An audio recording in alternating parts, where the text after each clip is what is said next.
నన్ను చేర్చుతాడు, నడిపిస్తాడు నా దేవుడు.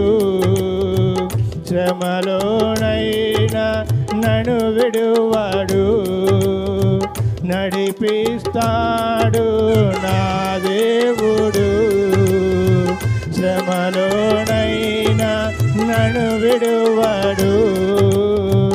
అడుగులు తడబడిన, అలసటపై పడిన, అడుగులు తడబడిన, అలసటపై పడిన, చేయి పట్టి వెన్ను తట్టి చక్కని ఆలోచన చెప్పి, చేయి పట్టి వెన్ను తట్టి చక్కని ఆలోచన చెప్పి నడిపిస్తాడు నా దేవుడు.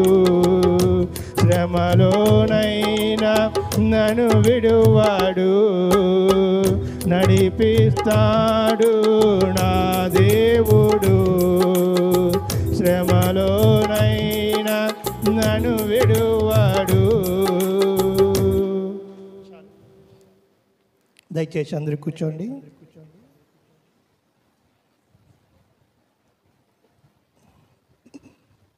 వాక్యానికి సహాయకరంగా పరిశుద్ధమైన బైబిల్ గ్రంథంలో నుండి గలితీలకు రాసిన పత్రిక 5వ అధ్యాయము 19 నుంచి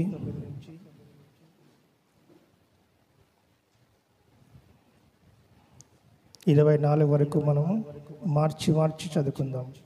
గలితీలకు రాసిన పత్రిక 5వ అధ్యాయము 19 నుంచి 24 వరకు మార్చి చదువుకుందాం. నేను ఒక వచనం చదువుతాను, తర్వాత మీరు ఒక వచనం చదవండి. శరీర కార్యములు స్పష్టమై ఉన్నవి, అవేవనగా జారత్వము, అపవిత్రత, కామతత్వము,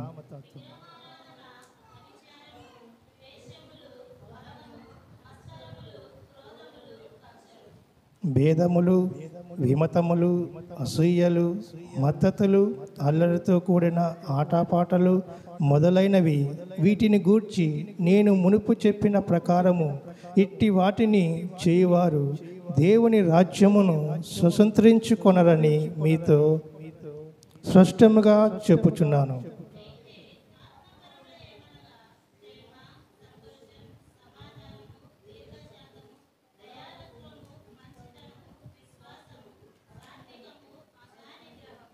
ఇట్టి వాటికి విరోధమైన నియమమేదియు లేదు.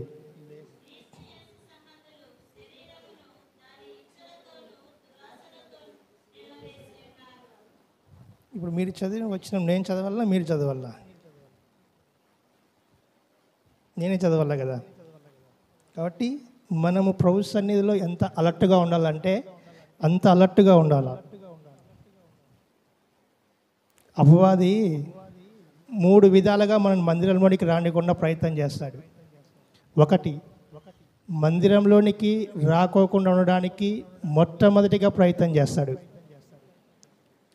ఆ యుద్ధాన్ని జయించి మందిరంలోకి వచ్చినామనుకో, మొదటి యుద్ధంలో మనం విజయం పొందుకున్నట్లే. సెకండ్, వచ్చినామే కానీ మందిరంలో వాడు కూర్చోనీయకుండా చేస్తాడు. ఇప్పుడు ఈ మందిరంలో ఉన్నారు, ఎంతమంది కూర్చోకోకుండా తిరుగుతూ అటు ఇటు లేని వాళ్ళు ఉన్నారా లేరా? నోటి తెరిచి మాట్లాడాలి. ఉన్నారా లేరా? ఉన్నారు. కాబట్టి అపవాది పని అది. మీరు మందిరంలోకి పోతున్నారు కదా, పోండి, మిమ్మల్ని అక్కడ నేను కూర్చొని ఇస్తాను అనుకుంటున్నారు. మీరేమన్నా నేను కూర్చొనివ్వను అని వాడు సెకండ్ ఆయుధం. సరే, ఆ సెకండ్ ఆయుధం కూడా మనం జయించి విజయం పొంది కూర్చున్నామే అనుకో, థర్డ్ స్టెప్, మీరు వినడానికి వాడు అవకాశం లేకుండా చేస్తాడు. వినడానికి అవకాశం లేకుండా చేస్తాడు. మనము ఎంతో ప్రయాసపడి మన టయాన్ని, ఎంతో అమూల్యమైన సమయాన్ని వెల ఇచ్చి, ఎంతో పనులు అన్నీ మానుకొని కూడా ప్రభు సన్నిధికి వచ్చి కూర్చున్నామంటే ఎందుకు? ఏదో ఒక మాట నా హృదయానికి, నా జీవితానికి, నా కుటుంబానికి అవసరమనే ఇక్కడికి వచ్చాం. అంతే కదా, ప్రతి ఒక్కరు వచ్చినామంటే ఇక్కడ అదే కదా. లేకుంటే ఎందుకు వస్తాం ఇక్కడికి?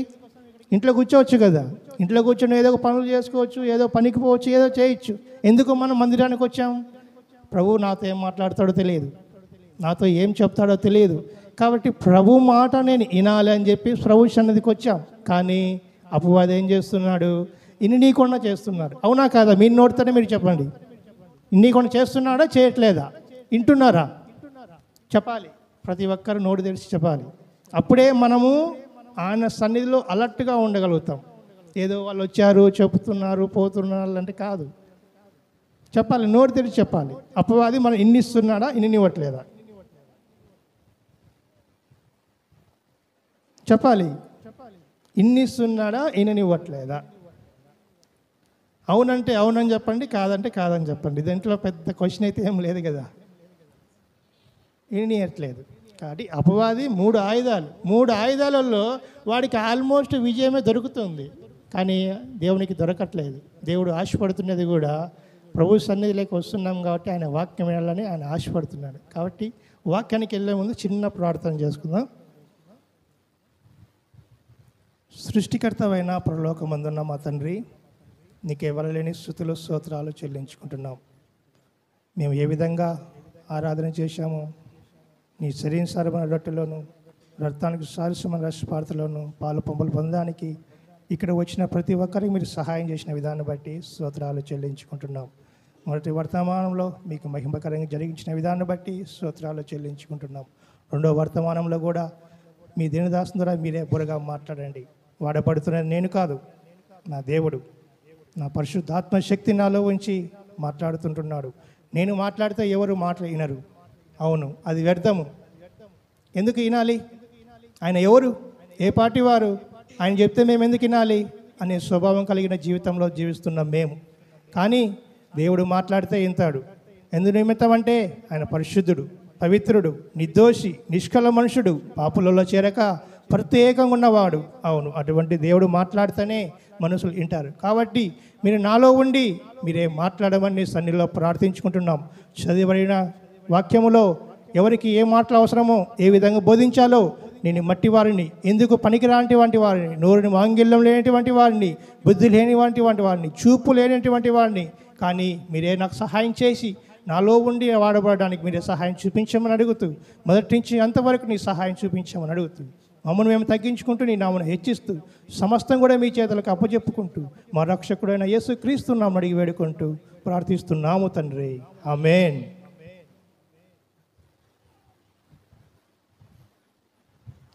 మందిరం టైమింగ్ ఎన్ని గంటలకు? మందిరం టైమింగ్ స్టార్టింగ్ 10 to 1 గంట.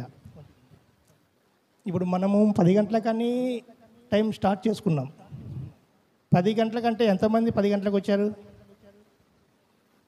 మీరు చేతులెత్తద్దండి, మీ మనసులో మీరు మాత్రమే నిర్ణయించుకోండి. ఎందుకు ఈ క్వశ్చన్ వేస్తున్నాను అనేది మళ్ళీ నేను నీకు ఆన్సర్ చెప్తాను. ప్రతి ఒక్కరూ మీ హృదయంలో మీరు ఎన్ని గంటలకు ప్రార్థన సమయం అంటే మనం ఎన్ని గంటలకు వచ్చాం? ఏదో వస్తున్నాము, ఏదో పోతున్నాము, ఏదో ఒక నామకే వాస్తుకు వస్తున్నామని అంటే అది వ్యర్థం. అటువంటి భక్తి వ్యర్థం. దేవుడు ఏం చెప్పాడు? వెచ్చగానైనా ఉండు, లేదంటే చల్లగానైనా ఉండు, నునువెచ్చ జీవితం అయితే జీవించద్దని చెప్పాడు. కాబట్టి వెచ్చగానైనా ఉందాం, లేదంటే చల్లగానైనా ఉందాం, అంతేగాని నునువెచ్చ జీవితం జీవించద్దు. వద్దామనుకుంటే ముందుగానే మనం ప్రిపేర్ అవుదాం. మన పూర్వీకులు పాత నిబంధన గ్రంథములలో ఒక మందిరానికి మనకు పోవాలంటే అప్పుడు మార్గంలో ఓన్లీ నడక సమయం మాత్రమే ఉంది. బండ్లు లేవు, వాహనాలు లేవు, ఎటువంటి ప్రయాణాలు లేవు. ఇప్పుడు బోళ్ళంట సమయం ఉంది, బోళ్ళన్ని వాహనాలు ఉన్నాయి. ఏ వాహనంలో రావడానికి కూడా దేవుడు అంత శక్తిని అనుగ్రహించారు ప్రజలకి. కానీ దేవుని సంధినానికి సమయాన్ని రాలేకపోతున్నారు. ఎందుకోసం అంటే వాళ్ళ హృదయాలలో సిద్ధపాటు లేదు. అంటే సిద్ధపాటు లేదంటే ఏమనే విషయము? ఏం పొదాములే అనే విషయమా, లేకుంటే ఎప్పుడు పోయినా ఏం కాదులనే విషయమా? ఏదో ఒకటి రెండు ఉంటాయి మన హృదయాలలో. ఇప్పుడు సపోజు గవర్నమెంట్ ఒక ప్రభుత్వము ఒక శాసనం చేసింది. ఏమని? అమ్మఒడి ఈ విధంగా రుణాలు ఇస్తూ ఉంది. ఎప్పుడు? రేపు 11 గంటలకని సమయము ప్రచారం చేసింది. 11 గంటలకు పోతారా, 12 గంటలకు పోతారా? ఇక్కడున్న వాళ్ళు ప్రతి ఒక్కరు చెప్పండి. 11 గంటలకు అని చెప్పి అనౌన్స్మెంట్ చేసింది గవర్నమెంట్. ఎన్ని గంటలకు పోతారు ఇక్కడున్న వాళ్ళందరూ?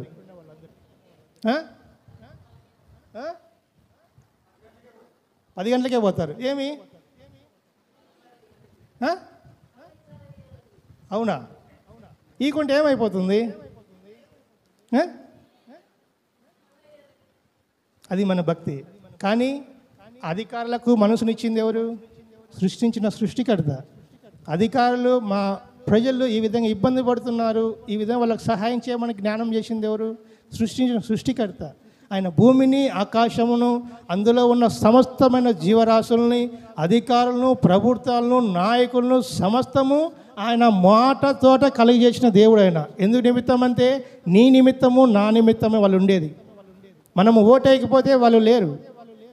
కానీ వాళ్ళు ఎన్ని గంటలు రమ్మంటే అన్ని గంటలు పోతున్నాం తప్ప కానీ మనము సృష్టించిన సృష్టికర్త దేవునికి మందిరంలోకి రాలేకపోతున్నాం. ఎందుకు రాలేకపోతున్నాం అంటే ఈయన ఏమి ఇవ్వడు. అవునా కదా?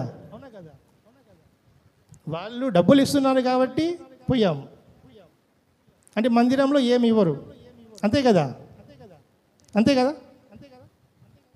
ఏం బాబు అంతే కదా? ఏమి ఇవ్వరు కదా మందిరంలో, కానీ అక్కడ డబ్బులు పోతాయి అంతే, వేరే ఒకటి ఇంకేం లేదు. కానీ ఆ డబ్బులు ఇవ్వడానికి సృష్టించిన సృష్టికర్త ఆయన మన దగ్గర ఉన్నాడు.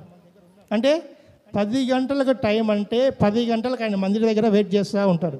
పాస్టర్ గారు డోర్ తీసినా డోర్ తీయకపోయినా, జనాలు వచ్చినా జనాలు రాకపోయినా, ప్రభు అయిన యేసుక్రీస్తు వాడు ఇందు లేడు అందు లేడు, ఎందెందు కలిగినా కూడా అందెందు కలడు ఆయన.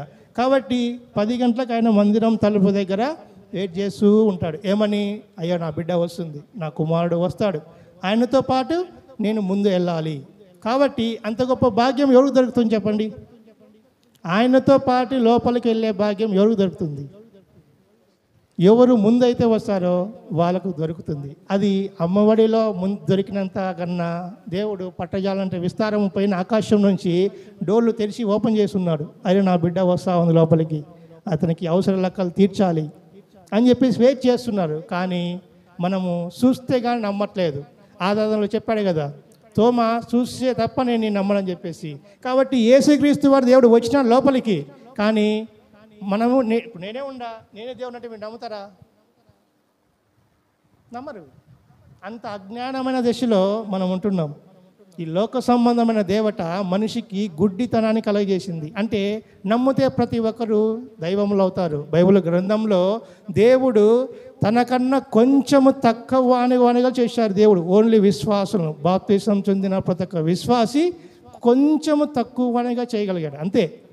అంతేగాని మనం ఎన్నో అద్భుతాలు చేయగలుగుతాం, ఎన్నో ఆశ్చర్యకార్యాలు చేయగలుగుతాం. మనం కూర్చున్న ప్లేస్తో నీకు ఏం కావాలని కూడా తెచ్చుకోగలిగినంత గొప్ప శక్తి దేవుడు ఇవ్వడానికి రెడీగా ఉన్నాడు. కానీ పొందుకోలేక పోతున్నాం. కాబట్టి వచ్చినామా పోయినామా అనేది మాత్రమైతే కాదు, కానీ ఎందుకు వచ్చినామనే ఒక నిర్ణయంతో లోపలికి రండి. ఎందుకు వెళ్ళిపోతున్నామో, వచ్చినది పొందుకున్నామా లేదా ఒక తీర్మానం చేసుకొని పోండి చాలు. అటువంటి జీవితం. వారమో వస్తారా రాండి, 2 వారాలకు ఒకసారి వస్తారా రాండి, వచ్చినది పర్ఫెక్ట్గా రాండి అంతే. అంతేగాని ఊరికి వచ్చినామా పోయినామా అంటే టైం అయితే వెయిట్ చేసుకోవద్దండి. ఒక భక్తుడు అన్యుడు, దేవుని ఎరగనివాడు, దేవుని మందిరానికి వచ్చాడు, రావట్లేదు. కానీ అతనికి దేవుడు అంటే భయము, దేవుడు అంటే భక్తి, దేవుడు అంటే ప్రేమ, ఆయన మీద అపారమైన విశ్వాసం. అతనికి ఎట్లా ప్రార్థన చేయాలో తెలియదు, ఏ విధంగా ప్రార్థన చేయాలో తెలియదు. కానీ అతను చేసింది ఒకటి, ఆయనకు వచ్చింది మాత్రమే చేశాడు. ఏం చేశాడు తెలుసా? ఆయన పేరు జాన్. ఇది జరిగిన వాస్తవం. యేసు నేను జాన్ వచ్చాను అంతే, ఏం మాట్లాడాల.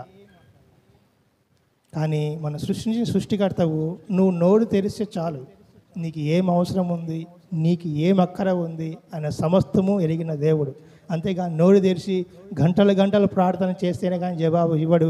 మా ఎక్కడ వస్తుంది మాకు రాదనైతే కాదు. నోరు తెరిచి నువ్వు మాట్లాడితే చాలు. అదేవిధంగా కొన్ని సంవత్సరాలు, కొన్ని గడియలు టయాన్ని పాటించాడు. 12 అంటే 12 గంటల కరెక్ట్గా మందిరానికి వెళ్తాడు. యేసు నేను జాన్ వచ్చాను అంతే, ఇంక వేరే మాట ఏం మాట్లాడు. యేసు నేను జాన్ వచ్చాను, యేసు నేను జాన్ వచ్చాను. ఒకరోజు ఆ భక్తుడు ఒక జ్వరంతో బాధపడుతున్నాడు. హాస్పిటల్లో జాయిన్ అయిపోయాడు. టైం అయింది 12. జాన్ రాలేదు దేవుడి మందిరానికి. ఎందుకు? జ్వరంతో బాధపడుతున్నాడు. కానీ అదే 12 గంటలకు ప్రభువైన యేసుక్రీస్తు వారు హాస్పిటల్కి వెళ్ళాడు. జాన్, నేను యేసుని వచ్చాను. ఎట్లుంది తినడానికి మాట? శరీరంలో ఉప్పొంగుతంలా? నీకోసం నా కోసం దేవుడు రావాలనా? నువ్వు వచ్చావు, ఒక అడుగు ముందుకేసావు. నువ్వు వస్తే ఆయన 1000 అడుగులు ముందుకేయడానికి రెడీగా ఉన్నాడు.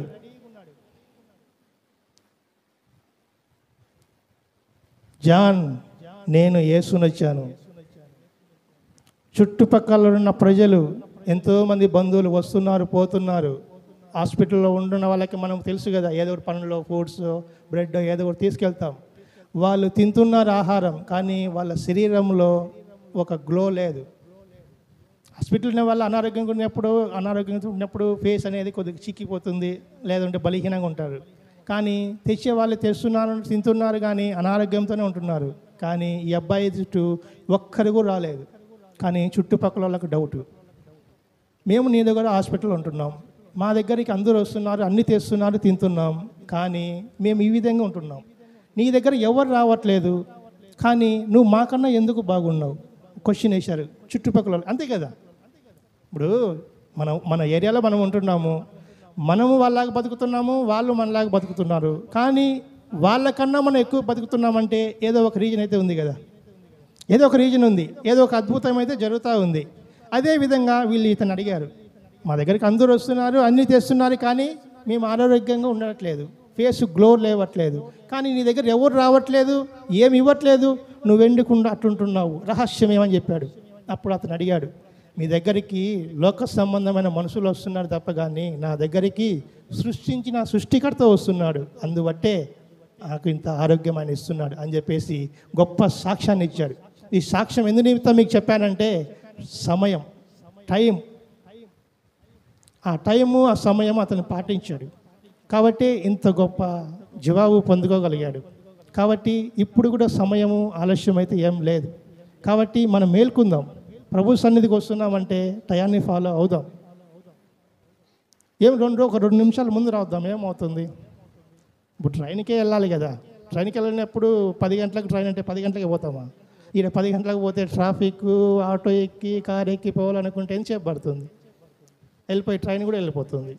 కానీ ముందే వెళ్తున్నాం కదా, 10 నిమిషాలు, 20 నిమిషాలు, గంట ముందే వెళ్తున్నాం, వెళ్ళేసి టయానికి వెళ్ళిపోతున్నాం, రీచ్ అవుతున్నాం. కాబట్టి ఆ విధంగా మనం కూడా ఉన్నాం, మన జీవితాలు మార్చుకుందాం. ఒక్క స్టెప్పు మీరు ముందు వేస్తే 10 స్టెప్పులు ముందేయడానికి ప్రభువైన యేసుక్రీస్తు వారు రెడీగా ఉన్నారు. కాబట్టి ఇది గొప్ప ధన్యత, ఆయన ఇవ్వడానికి సిద్ధంగా ఉన్నాడు. కాబట్టి మనం టైం ఫాలో అవుదాం, సిన్సియారిటీ ఫాలో అవుదాం, అన్నిటికన్నా ముఖ్యంగా ఆయన మీద విశ్వాసం ఉంచుదాం. అప్పుడు ఇవన్నీ మనము పొందుకోగలుగుతాం. కాబట్టి ఇప్పుడు మనం చదువుకున్న వాక్యబంధంలో నుంచి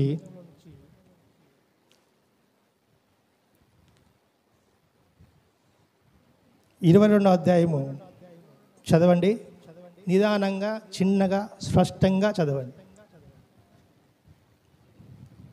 అయితే ఆత్మఫలం ఏమనగా ప్రేమ, చాలు, ఇంకేమొద్దు.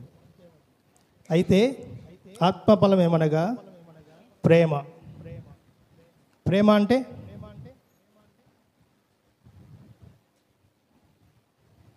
మీకు తెలిసిన భాషలోనే చెప్పండి. ప్రేమ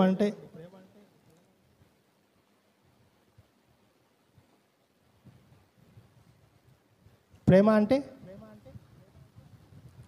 ఒక తల్లి ఒక బిడ్డని ప్రేమించేది ప్రేమ, ఒక తండ్రి కుమారుని ప్రేమించేది ప్రేమ. ఇంతకన్నా ఇంకేమైనా చెప్పగలుగుతాం? ప్రేమ అంటే ఇంతకన్నా ఇంకైతే ఏం వర్ణించలేము ప్రేమని గురించి. అదే మన అందరిని సృష్టించిన సృష్టికర్త ఎటువంటి గొప్ప దేవుడు తెలుసా?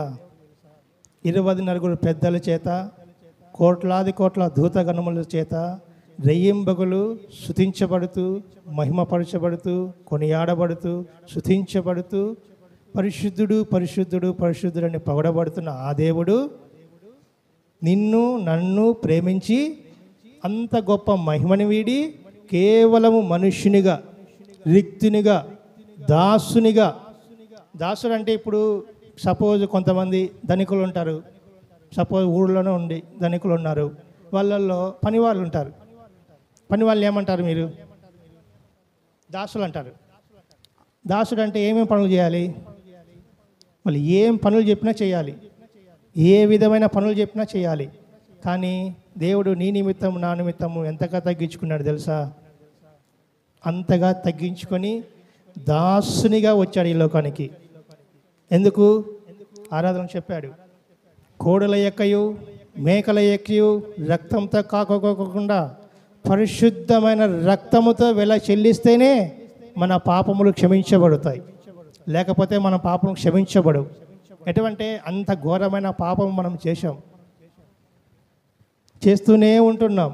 కానీ చేసే పాపములకు చేయబోయే పాపములు కూడా ఆయన వెల చెల్లించి ఖరీదనంగా ఆ ఘోరమైన శిలువమాను మీద నీ పాపములు నా పాపములు మోసుకొని నీ నిమిత్తమై నా నిమిత్తమై బలి అయిపోయి ప్రేమించి తండ్రి కుడిపాశన కూర్చొని ఆయన శరీరానుసారమైన రొట్టెలోను రక్తానికి సాదృశ్యమైన రసపార్తలోను పాలు పంపులు పొందాం. ఈరోజు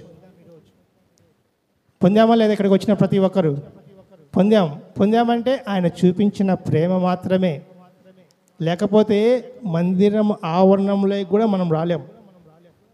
మందిరం ఆవరణలోకి వచ్చిన ఒక అతి పరిశుద్ధుడు కూడా అతనికి ఏం చేస్తారంటే తాళతో కడతారు, కట్టేసి అతని లోపల పంపించేస్తారు. అంటే అతి పరిశుద్ధమైన మందిరంలోకి ఎవరు పోకూడదు, పోయేది ఒక యాజకుడు. ఆ యాజకుడు కూడా తాను పరీక్షించుకుంటాడు, పరీక్షించిన కూడా అతనికి డౌట్. కాబట్టి పోయేటప్పుడు ఏం చేస్తారు?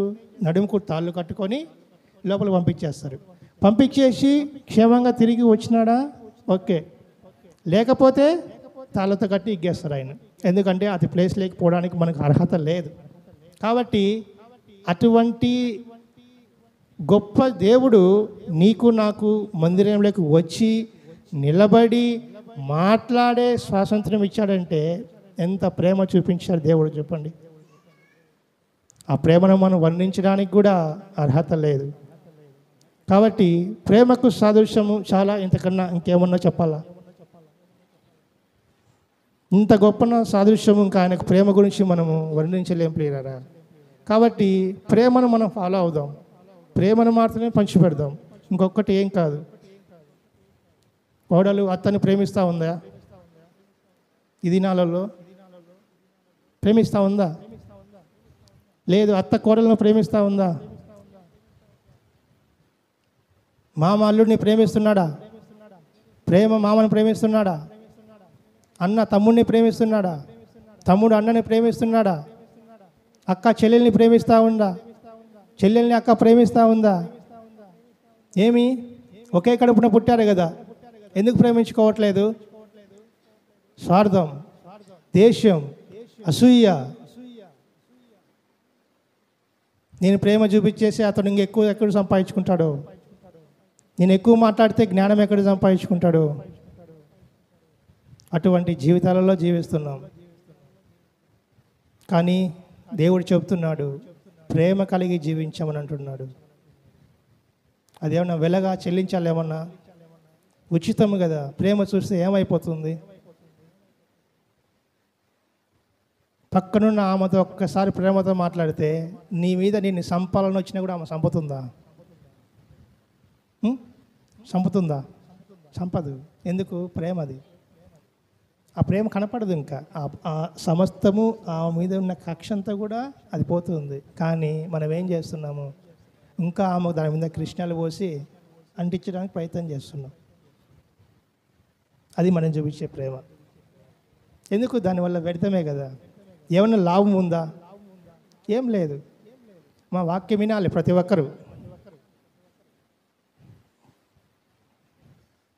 మనం ప్రభు సన్నిధికి వచ్చేది వాక్యం వినడానికి. వాక్యం వినాలి, వాక్యం వినండి. బైబిల్ తీయండి, బైబిల్ తీయండి. మీకే గలితీలకు రాసిన పత్రిక 5వ అధ్యాయము 22వ వచనం తీయండి. తీసి దాని మీద ఫోకస్ పెట్టండి. మనం వచ్చిందే లేటు, ఏమి వింటున్నామో తెలియట్లేదు, ఎందుకు వచ్చామో తెలియట్లేదు. దేవుని మాటలు చాలా కఠినంగా ఉంటాయి. ఆయన ప్రేమించే దేవుడు కాదు. దహించు అగ్ని, రెండంచులు గల వాడి అయిన ఖడ్గి. తెలుసా మీ అందరికీ? తెలుసా తెలీదా? అంత కోపం ఆయనకు. కాబట్టి ఆయన సన్నిధిలో మనం ఎట్లుండాలి తెలుసా? గడగడ గడగడ వణుకుతూ ఉండాలి. ఒక కలెక్టర్ దగ్గరికి వచ్చి ఎట్లుంటాం మనం? ఒక కలెక్టర్ మీ ఇంటికి వస్తే ఆ విధంగా ఉంటామా? చెప్పండి. ఒక కలెక్టర్ మన ఇంటికి వస్తే మనం ఎట్లుంటాం? చేతులు కట్టుకొని భయంతో, భక్తితో ఆయన ఏం చెప్తాడో దానికి ఆన్సర్ ఏమి ఇవ్వాలో సిద్ధపాటు కలిగే ఉంటాం ముందే. ఆ కలెక్టర్ని సృష్టించిన సృష్టికర్త మన దగ్గరికి వచ్చి మాట్లాడుతూ ఉంటే మనం ఏదో ఎందుకు వచ్చినామో తెలియదు, ఎందుకు పోతున్నామో తెలియట్టుగా మనం కూర్చుంటే మన జీవితాలు నష్టపోతాయి తప్ప కానీ ఏసైకి ఏం వచ్చిందేం లేదు. మన జీవితాలు కట్టుకుందాం, పరిశుద్ధంగా జీవిద్దాం, అందరిలాగా మాదిరిగా జీవిద్దాం. ఆరాధనలో చెప్పినట్లు దేవుడు ఓన్లీ ఎస్సీలకే కాదు, ఎస్టీలకే కాదు, సమస్తాన్ని సృష్టించిన సృష్టికర్త. పూర్వకాలంలో మనుషులు వీడి ఈ కులము, వీడి ఈ కులము, వీడి ఈ కులము, ఈ కులము లేదు. అది మనిషి సృష్టించుకున్నాడంటే. దేవుడు మనిషిని సృష్టించినప్పుడు ఓన్లీ ఒక అవ్వ, ఆదాము మాత్రమే ఉన్నారు. అవ్వ కూడా ఆదాముకు సహాయకరంగా వచ్చింది తప్ప కానీ వేరొకటైతే కాదు. చెప్పండి, అప్పుడు ఏమైనా కులాలు ఉన్నాయా? మతాలు ఉన్నాయా? డబ్బు ఉన్నదా? బంగారు ఉన్నదా? మనిషిని సృష్టించుకున్నాడంటే డబ్బుని, బంగారాన్ని, పొలముని, అవన్నీ వ్యర్థం. అవి మనతో వస్తాయా? మనతో రావవి. ఒక మిస్ వరల్డ్, ఒక అమ్మాయి దగ్గర లేని డబ్బు లేదు, అమ్మాయి దగ్గర లేని పలుకుబడి లేదు, అమ్మాయి దగ్గర లేని కార్లు లేవు, అమ్మాయి దగ్గర లేని బండ్లు లేవు. అమ్మాయి దగ్గరికి వెళ్ళి బిల్లి గ్రహం, మీకు తెలుసా బిల్లి గ్రహం అంటే ఎవరో? గొప్ప దైవజనుడు ఆయన. ఆమె దగ్గరికి వెళ్ళి, అమ్మా నువ్వు యేసయ్యని రక్షణకు అందుకో, నీకు పరలోకం దొరుకుతుందంటే, మీ యేసయ్య నేను ఎందుకు నమ్ముకోవాలి? ఒకే ఒక మాట వేసింది, మీ యేసయ్యని నేను ఎందుకు నమ్ముకోవాలి? నా దగ్గర డబ్బు ఉంది, బంగారం ఉంది, ధనం ఉంది, వెండి వైడూర్యాలు ఉన్నాయి, పొలాలు ఉన్నాయి, అధికారం ఉంది, నా కోసం అధికారులు వెయిట్ చేస్తున్నారు. అటువంటప్పుడు నాకు దేవునితో ఏం పని ఉంది అనేసరింది.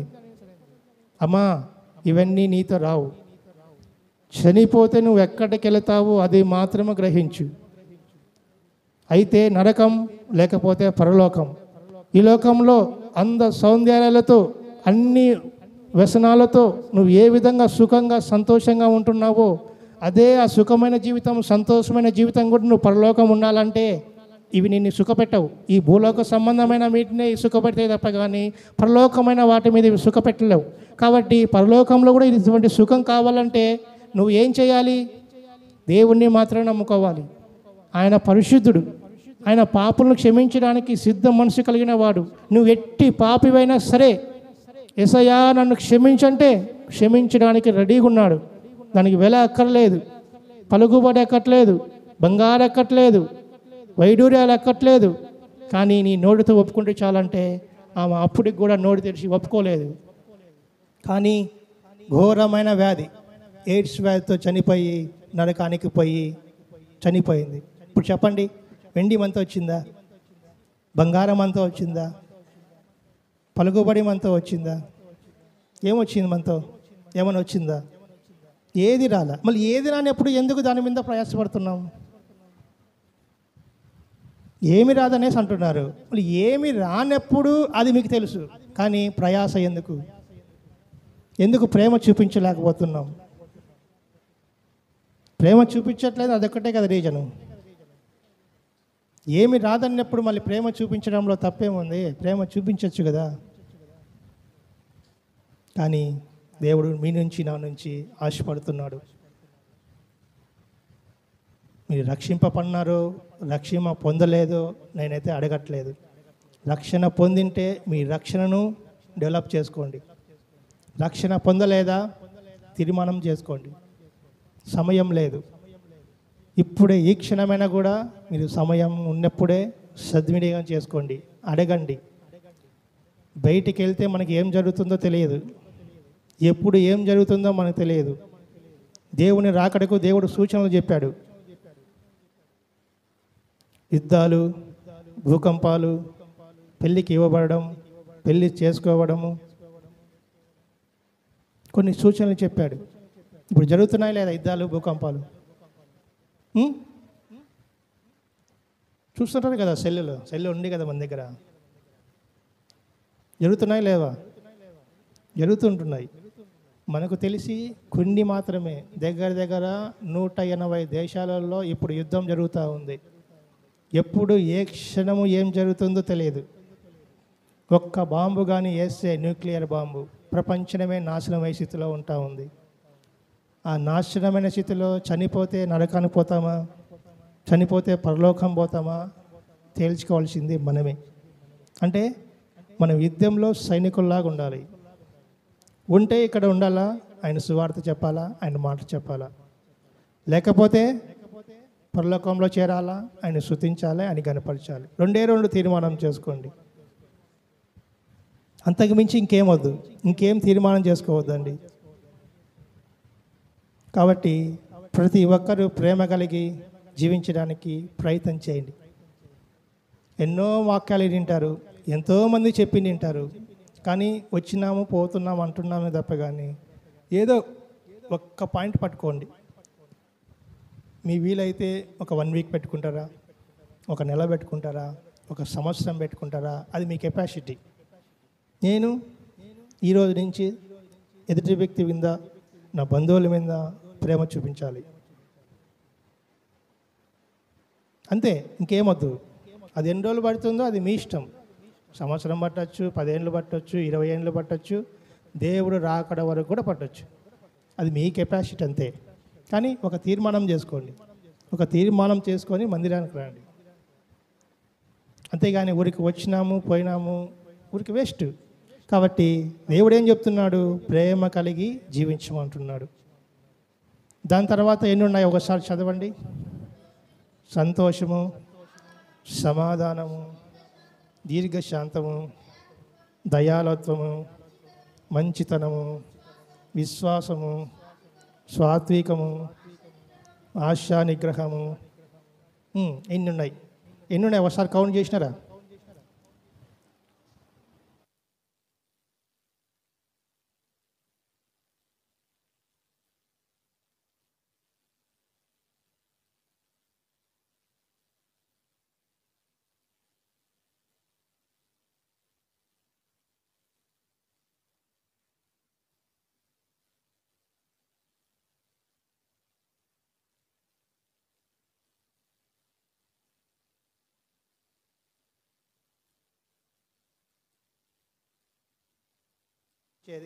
సాత్వికం ఎప్పుడు చూపించేసి ఆశానిగ్రహం ఎప్పుడు?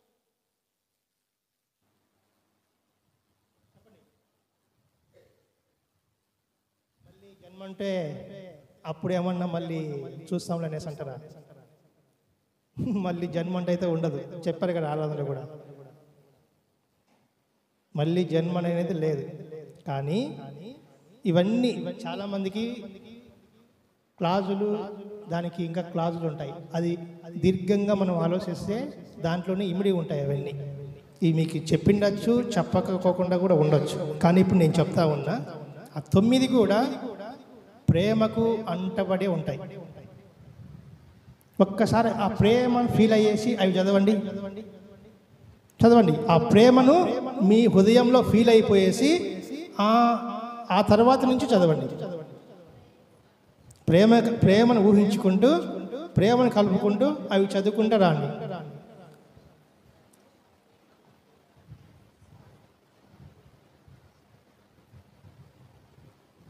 ప్రేమ ఛాయ్ చేసి అవన్నీ వచ్చేసినట్లే కదా. కానీ అందరూ ఏమనుకుంటారు? ఇన్ని 9 ఉన్నాయి, 9 ఎప్పుడు మేము జయించేది అనుకుంటారు. కానీ 9 జయించిన అవసరంలా. దానికి మొట్టమొదటిది ప్రేమే పెట్టాడు ఆయన. ప్రేమ సాధించేస్తే ఆ రిమైనింగ్ 8 కూడా దాంట్లోనే ఉంటాయి. అంతేగాని ప్రేమ ప్లేస్లో ముందు ఏం పెట్టలేదు ఆయన. సాత్వికం పెట్టలేదు, ఆశా నిగ్రహం పెట్టలేదు, దీర్ఘశాంతం పెట్టలేదు, దయాలత్వం పెట్టలేదు, మంచితనం పెట్టలేదు, సంతోషం పెట్టలేదు, సమాధానం కూడా పెట్టలేదు. కానీ ప్రేమే అని ఎందుకు పెట్టాడు? ప్రేమలో ఇన్ని దాగి ఉన్నాయి. కాబట్టి ప్రేమ అనేది ఒక్కసారి చూపించేస్తే ప్రేమించిన వ్యక్తి దీర్ఘశాంతి చూపించుకొని ఉంటాడా? ఉండలేడు. కుదరదు కూడా. అది ప్రేమ చూపించినాడంటే ఖచ్చితంగా నిన్ను దగ్గర పిలుచుకొని, అమ్మా బాగుండవా, మీ ఆయన బాగున్నాడా, మీ పిల్లలు బాగున్నారా, బాగా చదువుతున్నారా, అది ఆటోమేటిక్గా వచ్చేస్తుంది దాంట్లోనే. అదేవిధంగా నెక్స్ట్ ఏముంది? సమాధానం కూడా అంటే చెప్తావు. అంతేగాని నేను ఇప్పుడు నువ్వు ప్రేమగా అడుగుతున్నప్పుడు పో, సంబంధం లేదు నీకు నాకెవరో, నువ్వెందుకు నాతో మాట్లాడుతున్నావు అనేసి అంటుందామా? నువ్వు కొట్టి సంపేకి వచ్చినా కూడా నువ్వు సమాధానంగా మాట్లాడితే సమాధానంతోనే సమాధానం చెప్తుంది. కాబట్టి ప్రేమ అంత పవర్ఫుల్ అయిన ఒక ఆయుధం అది. అదే దీర్ఘశాంతం చూపించు, దయాలత్వం చూపించు, మంచితనం చూపించు, విశ్వాసం చూపించు, సాత్వికం చూపించు, ఆశా నిగ్రహం చూపించు. నువ్వు ఎట్లా చూపిస్తావో యాజ్ ఇట్ ఈజ్ అట్టే చూపించేస్తుంది. దానికి వెల అక్కర్లా, ఇంకేం అక్కర్లా. కానీ అందరూ ఏమనుకుంటారు? ఇన్ని మేము ఎప్పుడు ఫాలో అవుతాం అనుకుంటారు. ప్రేమ ఒక్కటి ఫాలో అవడానికి ప్రయత్నం చేయండి. దేవుడు మీకు మీ కుటుంబాలలో విజయాలు ఇవ్వడానికి ఆయన రెడీగా ఉంటున్నాడు. కానీ పైన చెప్పాడు, ఏం చెప్పాడు పైన? శరీర కార్యములు స్పష్టమై ఉన్నవి. అవేమనగా చదవండి. జారత్వము, అపవిత్రత, కామకత్వము, విగ్రహారాధన, అభిచారము, ద్వేషములు, కలహము, మత్సరము, క్రోధములు, కక్షలు, భేదములు, విమతములు, అసూయలు, మత్తతులు, అల్లరితో కూడిన ఆటపాటలు మొదలైనవి. ఇవన్నీ ఉన్నాయి. చదివి ఒకసారి కౌంట్ చేయండి.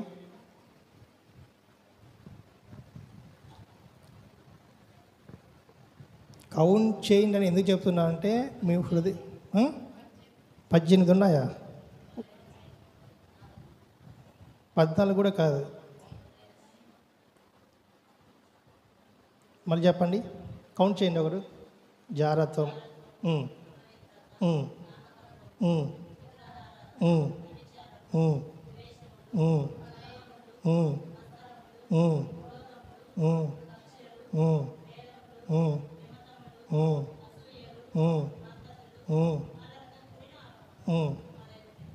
పదిహేడు రావాల. అంటే ఏం చేస్తున్నా అంటే, ఆటలు వేరు, పాటలు వేరు. అవునా కదా? ఆట ఆడుకోవడానికి ఒకటి ఉంది, పాట పాడుకోవడానికి ఒకటి ఉంది. ఆ పాట ఏ పాటైనా పాడుకోవచ్చు, సినిమా పాటైనా పాడుకోవచ్చు, దేవుని పాటైనా పాడుకోవచ్చు. కాబట్టి ఆట వేరు, పాట వేరు. దాని తర్వాత ఏముంది? మొదలైనవి అంటే ఏవో ఉన్నాయి తర్వాత. కాబట్టి మనం ఏం చేస్తున్నామంటే, మొదలైనవి విడిచిపెట్టేస్తున్నాము. ఆట పాటను ఒకటే విధంగా మనం కలిసి చెప్పుకుంటున్నాం. ఆడ 2 పోతాయి. కాబట్టి ఆ 2 కలుపుకున్నామంటే 17 అవుతాయి. ఆ 17 మనం విడిచిపెట్టడానికి ఎన్నో ఉన్నాయి. కానీ అదేవిధంగా మనం ప్రేమ ఫలాలు చూసాం కదా, ప్రేమ సాధించేసి ఇవన్నీ వచ్చేస్తాయని చెప్పేసి, అదేవిధంగా శరీర కార్యములు అట్లా ఉండవు. ప్రతి ఒక్కటి విడిచిపెట్టాలి. పొందుకోవడానికి మాత్రమే కొన్ని క్లాజులు ఉంటాయి తప్ప, కానీ విడిచిపెట్టాలంటే మాత్రము అది విడిచిపెట్టలేము. ఫర్ ఎగ్జాంపుల్, ఒక వ్యక్తి తాగుబోతున్నాడు అంటే ఏమేం చేస్తాడు? పానపరాకి వేస్తాడు, గుట్కా వేస్తాడు, బీడీ తాగుతాడు, సిగరెట్ తాగుతాడు, ఇంకేవేవో పనులు చేస్తాడు. కానీ తాగుడు ఒక్కటే మానుకుంటే అవన్నీ వదిలేస్తాడా? వదిలేయడు. ఎట్లంటే అవి వేరే వేరే కార్యాలు అవి. కాబట్టి అవి ప్రతి ఒక్కటి వదిలిపెట్టాలి. అంతేగాని ప్రేమ చూపించినట్లు ప్రేమ చూపించేసి ఇవన్నీ వస్తాయంటే వేరు. ప్రేమకు మాత్రమే ఆ విధంగా ఉంటుంది. శరీర కార్యములకు మాత్రము ఖచ్చితంగా ప్రతి ఒక్కటి మనం వదిలిపెట్టాలి. కానీ మనకైతే అసాధ్యం. అవునా కదా? మనుషులుగా మనకైతే ఇది అసాధ్యమా, సాధ్యమా? చెప్పండి. సాధ్యమైతే సాధ్యమని చెప్పండి, అసాధ్యమైతే అసాధ్యమని చెప్పండి. సాధ్యమేనా? అసాధ్యం. ఎందుకంటే మనం అందరం మనుషులం. భూమి మీద జీవిస్తున్న ప్రతి ఒక్క మనిషి ఏదో ఒక వ్యసనానికి అలవాటు పడే ఉంటాడు. కానీ మనం దేవుణ్ణి అడిగితే ఆయన సహాయం చేస్తాడు దాని నుంచి విడుదల పొందుకోవడానికి. కాబట్టి మనం అడగడానికి రెడీగా ఉంటే ఆయన తీసేయడానికి రెడీగా ఉంటున్నాడు. అవి తీసేయాలంటే ఏం చేయాలో చెప్తాను చూడండి. యోహాను సువార్త 15వ అధ్యాయము 1 నుంచి కొన్ని వచనాలు మాత్రం చదవండి. నిదానంగా చదవండి. అప్పుడే మనకి నిదానం అని ఎందుకంటున్నానంటే అది మనకి చదివేది అర్థమైపోవాలి. నేను నిజమైన ద్రాక్షావళిని, నా తండ్రి వ్యవసాయకుడు. నాలో ఫలింపని ప్రతి తీగను ఆయన తీసి పారవేయును. ఫలించు ప్రతి తీగే మరి ఎక్కువగా ఫలింపవలనని దానిలోని పనికిరాని తీగలను తీసివేయను. నేను మీతో చెప్పిన మాటలను బట్టి మీరిప్పుడు పవిత్రులై ఉన్నారు. నా యందు నిలిచి ఉండుడి, మీ యందును నేను నిలిచి ఉందును.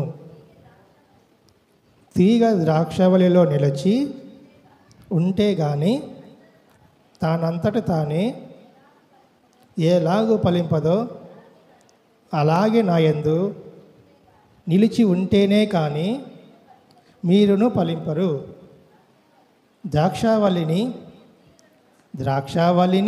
నేను, తీగలు మీరు.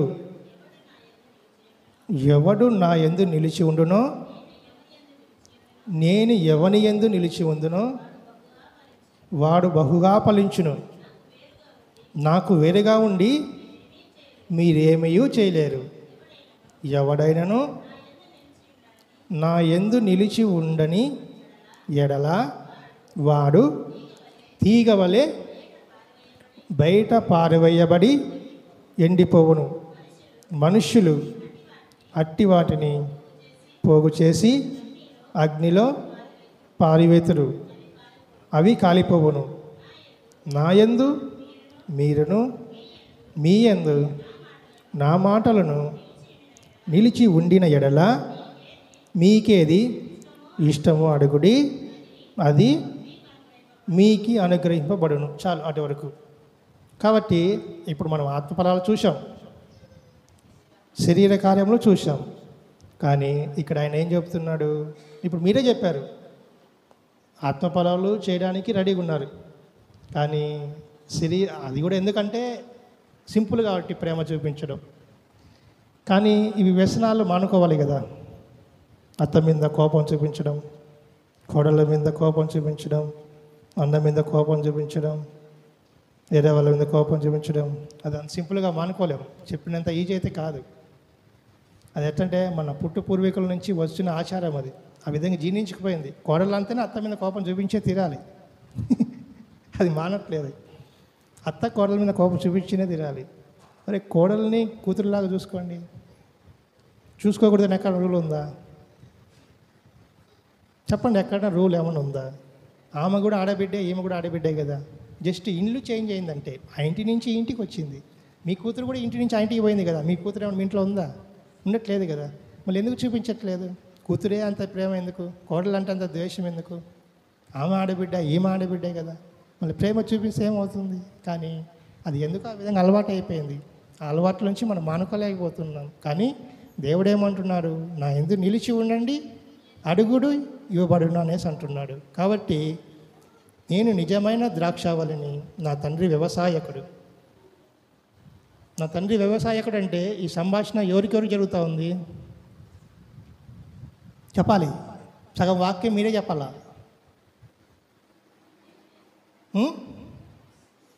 నేను నిజమైన ద్రాక్షావళిని, నా తండ్రి వ్యవసాయకుడు.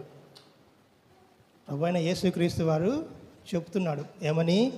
నేను నిజమైన ద్రాక్షావళిని, నా తండ్రి వ్యవసాయకుడు.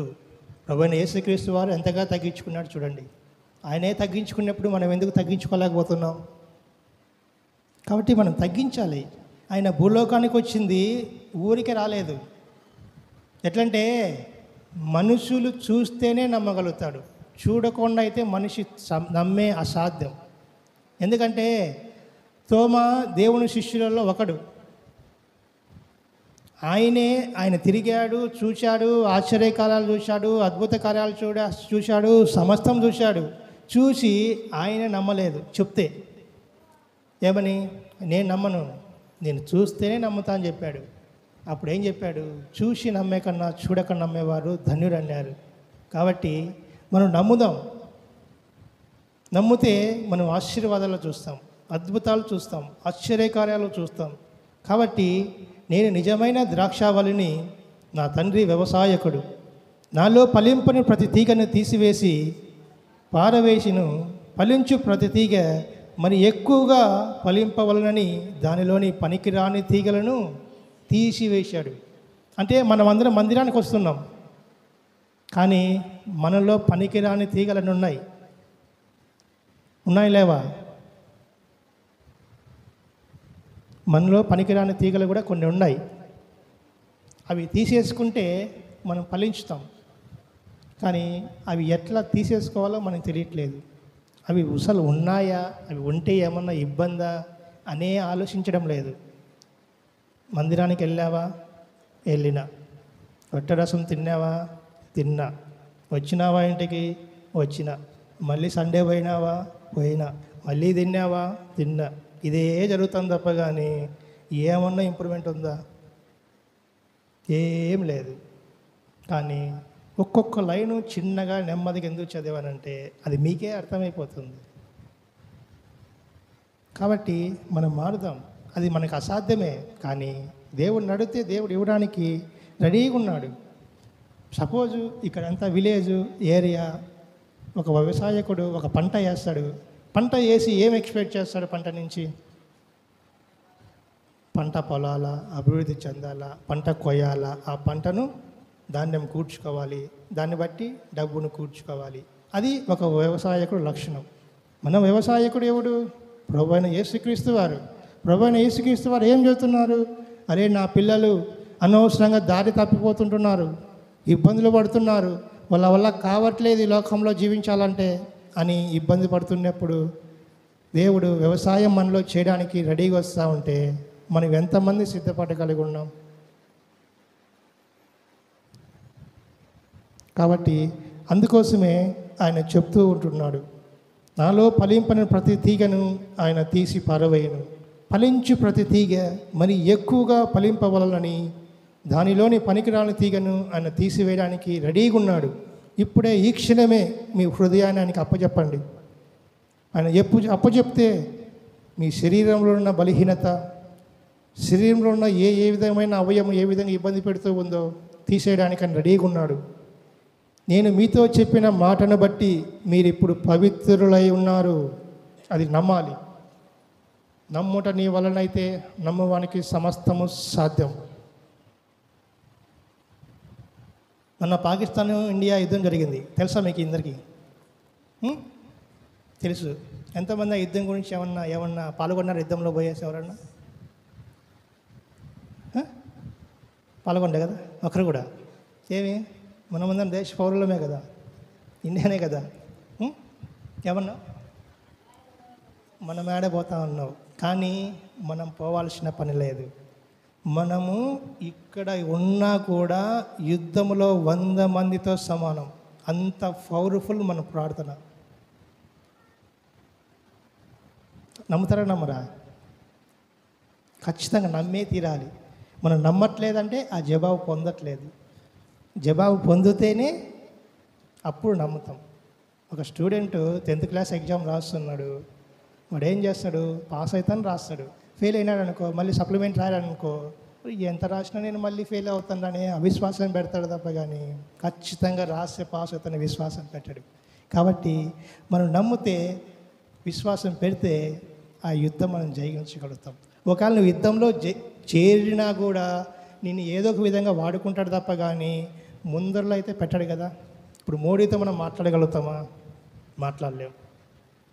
ట్రంప్తో మాట్లాడగలుగుతామా? అమెరికా అధ్యక్షుడితో మాట్లాడలేవు. మనం వీటి నుంచి బస్ స్టాండ్ పోవాలంటే 10 రూపాయలు 20 రూపాయలు పెట్టాలంటేనే ఒక్కోసారి అబ్బో అంటాం. అంత ఎందుకు? మీ ఊరికి సుమో వచ్చే తప్ప మీరు రారు కదా, అవునా కదా? ఎన్ని గంటలకు వచ్చినారు ఈరోజు మీరు? ఎన్ని గంటలకు మందిరం? చెప్పండి. అది అంటే సమయం వచ్చింది, దానికి అర్థమవుతుంది కాబట్టి మీకు చెప్పాను. అది మన పరిస్థితి, అంతేగాని ఇంకొకటి కాదు. కాబట్టి అదే మనం ప్రార్థన చేస్తే మోడీతో పోయి కలచచ్చు, ట్రంప్తో కలపచ్చు. కలిసినా కూడా పనులు అవుతాయంటే మనం పోతే పనులు అవ్వవు. నువ్వు చెప్తే ఆయన వినాలని రూల్ లేదు, కానీ మన దేవుడు చెప్తే ఆయన వినడానికి రెడీగా ఉన్నాడు. కాబట్టి నేను విశ్వాసం పెట్టా. మీరు నమ్ముతారో నమ్మరో సెకండరీ. నేను యుద్ధంలో వెళ్ళి విజయం పొంది తిరిగి వచ్చాను. చివరిగా ముగించడానికి చెప్తా ఉన్నా, మీకు అందరికీ ఈ విశ్వాసం అనేది హృదయంలో జీర్ణించుకొని పోవాలి. అటువంటి అద్భుతము మీరు ఎవరో ఒకరు మళ్ళీ నేను వచ్చే లోపల ఒకరన్నా చేయాలి. మీ సంఘానికి, మీ పాస్టర్కి ఇదొక సూచన, సరేనా? కాబట్టి ప్రతి ఒక్కరు దేవుడు ఆ వరాలు ఇస్తాడు. చేయండి, ప్రయత్నం చేయండి. ప్రయత్నం చేయకోకుండా ఏది రాదు, ప్రయత్నం చేస్తేనే జవాబు. కాబట్టి నేను యుద్ధం స్టార్ట్ అవుతూ ఉంది. ఎప్పుడు ఒక 2 రోజులు 3 రోజుల తర్వాత యుద్ధము స్టార్ట్ అవుతూ ఉంది. ఏమని ఈ విధంగా పాకిస్తాను ఇండియా యుద్ధం స్టార్ట్ అవుతూ ఉంది. వాళ్ళ బలాలు, ఎవరి దగ్గర ఏమేమి ఆయుధాలు ఉన్నాయి, ఆ ఆయుధంతో ఎవరెవరు యుద్ధం చేస్తే గెలుస్తారో ఓడిపోతారో వాళ్ళు అంచనాలు వేసుకుంటూ ఉన్నారు. ఆ యుద్ధం జరిగితే నష్టం ఎవరికి? నష్టం ఎవరికి? మనకే. ఎందుకు నష్టము? ఇప్పుడు 1 కేజీ పచ్చిమిర్చి కొంటున్నాం, ఎంత? ఒక 20 రూపాయలు అనుకోండి. యుద్ధము జరిగితే ఎంత కేజీ పచ్చిమిర్చి? డబుల్ అయిపోతుంది. 20 రూపాయలు మిర్చి కొనేకే మన దగ్గర స్తోమత లేకపోతే 40 రూపాయలు పెట్టి మిర్చి ఎట్లా కొంటాం మనం? ఓన్లీ ఒక మిర్చినే చూసుకుంటే ఇంటికి నిత్య అవసరమైన వస్తువులు కొనడానికి ఎంత డబ్బు ఎలా అవుతుంది? అది మనం పెట్టగలుగుతామా? తినలేని వాళ్ళు ఎంతమంది ఉన్నారు భూమి మీద? తినలేరు. కాబట్టి యేసయ్యా నువ్వు ఏం చేస్తావో తెలియదు, మేము అటువంటి స్తోమత జీవితంలో జీవించలేకపోతున్నాం, కానీ నువ్వు యుద్ధం ఆపాలి. కానీ ఎప్పుడు యుద్ధం ఆపాలి? పాకిస్తాన్లో శత్రు దేశం ఉంది. పాకిస్తాన్ ప్రజలు మంచోళ్ళే, దాంట్లో కొంతమంది చెడు పురుగులు ఉన్నారు. వాళ్ళని మాత్రమే నాశనం చెయ్యి, యుద్ధం చెయ్యి. వాళ్ళని మాత్రమే నాశనం చేసి వాళ్ళని మాత్రమే చంపి యుద్ధమును స్టాప్ చెయ్యి అని చెప్పి ప్రార్థన చేసిన. ఆ తర్వాత యుద్ధం స్టార్ట్ అయింది. శత్రు దేశం మీద యుద్ధం స్టార్ట్ అయింది. శత్రు దేశాన్ని చంపుతూ ఉంటున్నారు, కానీ యుద్ధము స్టాప్ అవ్వాల. నేనేం చేసిన? శత్రు దేశాన్ని చంపి యుద్ధం స్టాప్ అవ్వాలని చెప్పి, అంతే కదా నేను చేసింది. కానీ స్టాప్ అవ్వాల. స్టాప్ అవ్వలేదన్నప్పుడు నా ప్రార్థన దేవుడు వినలేదని అర్థం. కానీ అవిశ్వాసం పెట్ల మళ్ళీ చేసిన. నువ్వు ఏం చేస్తావు నాకు తెలియదు. నేను చెప్పింది ఏంది? శత్రు దేశాన్ని చంపి ఇండియా అంటే భయపడాలి, భయం ఉండాలి. ఇప్పుడు మన ఇంటికి వస్తే అబ్బా వాళ్ళ ఇంటికి పోతే భయం అని మన దగ్గర భయం ఉంటే వాడు ఇంకోసారి మన దగ్గర రాడు. ఒక దొంగోడు కావచ్చు, ఎవరైనా కావచ్చు, ఆ భయం అనేది ఉండాలి. కాబట్టి ఆ భయం పెట్టు. ఆ తర్వాత నువ్వు యుద్ధం స్టాప్ చేసి చెప్పిన. ఆ భయం లేదు.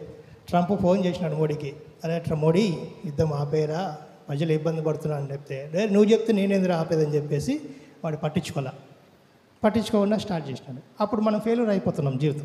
మనం ప్రార్థన ఫెయిల్యూర్ కదా. మన దేవుడు గొప్ప దేవుడు కదా. ప్రార్థన చేస్తే నీకు సమస్తం సాధ్యం అన్నాడు కదా. నువ్వు సమస్తం సాధ్యం అన్నా నేను ప్రార్థన చేసిన, నువ్వు ఎందుకు ఇవ్వలేదు? అప్పుడు మళ్ళీ సెకండ్ టైం మళ్ళీ ట్రంప్ ఫోన్ చేశాడు, ఒరే ఏం రిక్వెస్ట్ చేస్తూ ఉన్నాను, నీకెందుకు, ఏం కావాలి నేను చూసుకుంటాను, నీ పక్కన నేను మాట్లాడతాను, యుద్ధం స్టాప్ చేయని చెప్పినాను. అప్పుడు మోడీ సాయంత్రానికి యుద్ధం స్టాప్ చేస్తా అని చెప్పేసి అనౌన్స్మెంట్ చేశాడు. అప్పుడు ఏమైంది? యుద్ధము కొద్దిగా నెమ్మది జరిగింది, ఆస్తి నష్టము కొద్దిగా జరిగింది. యుద్ధంలో జరిగింది ఇంతేనా? ఇంతకన్నా ఎక్కువ జరిగిందా? మీకు తెలిసి మీరేమన్నా చూసింది అంటే ఇంతే కదా. సోషల్ మీడియాలో కూడా జరిగింది కూడా ఇదే. పాకిస్తాన్ శత్రు దేశాన్ని మాత్రం చంపారు, అంతే మించి ఇంకేం లేదు. కాబట్టి నేను చేసింది కూడా అదే. కాబట్టి మనము అంత పవర్ఫుల్ క్యాండిడేట్లం. ఒక విశ్వాసి యుద్ధంలో 1000 మంది కంటే సమస్తము గొప్ప ఏమైనా చేయగలిగిన ఒక వ్యక్తి. కాబట్టి అది మీకు మీరు ప్రూవ్ చేసుకోవాలి. అంటే మీ బలహీనత అనుకుంటున్నారు తప్ప కానీ ఒక్కసారి అడిగి చూడండి. నేను 10 గంటలకే మందిరానికి పోవాలని తీర్మానం కలిగి ఉంటే ఖచ్చితంగా 10 గంటలకు పోవడానికి రెడీ అవుతారు. కానీ 10 గంటలకు రావట్లేదు కాబట్టి ఉంది. కాబట్టి ఇది జీవితం. కాబట్టి ప్రేమ కలిగి జీవించండి, శరీర కార్యములు వదిలేయండి. అవి మీ వల్ల కాదు, దేవుని అడిగితే సమస్తం చూడడానికి రెడీగా ఉన్నాడు. దేవుడు ఈ వాక్యాన్ని జీవించినగాక.